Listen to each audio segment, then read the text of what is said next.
I just want to quickly show you something related to the virgin birth, conception or procreation.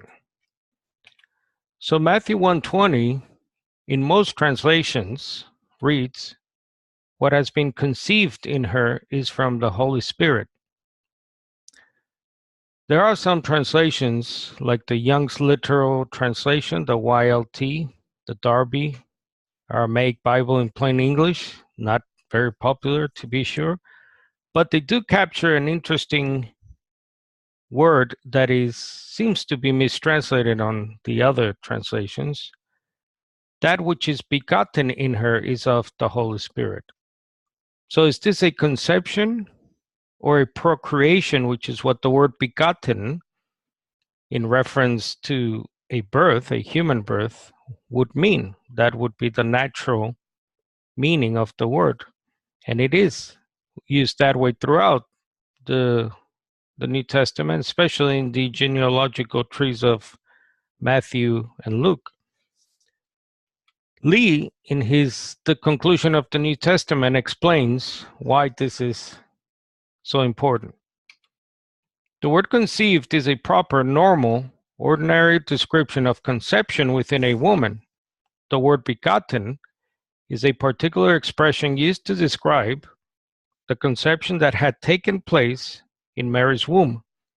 Within Mary, something was not merely conceived, but was begotten. In English, the past participle of beget is begotten, and the past participle of bear is born. Furthermore, in English, we can differentiate the words beget and bear, using beget to refer to the male and bear for the female. The male generates the conception, and the female completes the conception by her delivery of the child. Then we have the birth.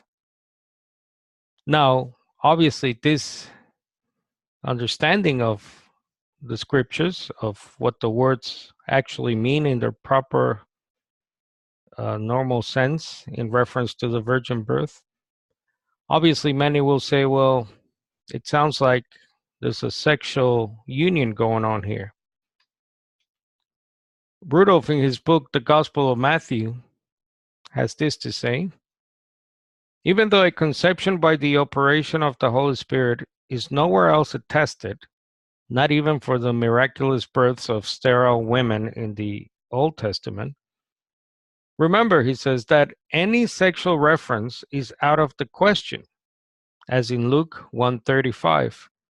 This is totally unlike what occurs in Gentile myths, in which gods have sexual relations with maidens. So as you can see there, the point is that most translations are hiding the action of the father as the begetter, let's say, with that of the mother as the one who conceived. This mistranslation compromises, I believe, the virgin birth by hiding the fact that Jesus was procreated, obviously in a miraculous birth, through the agency or through the power, or as Luke puts it, overshadowing of the Holy Spirit on the young virgin girl, Mary. And you can see why this can be an important point in today's Orthodox Christianity.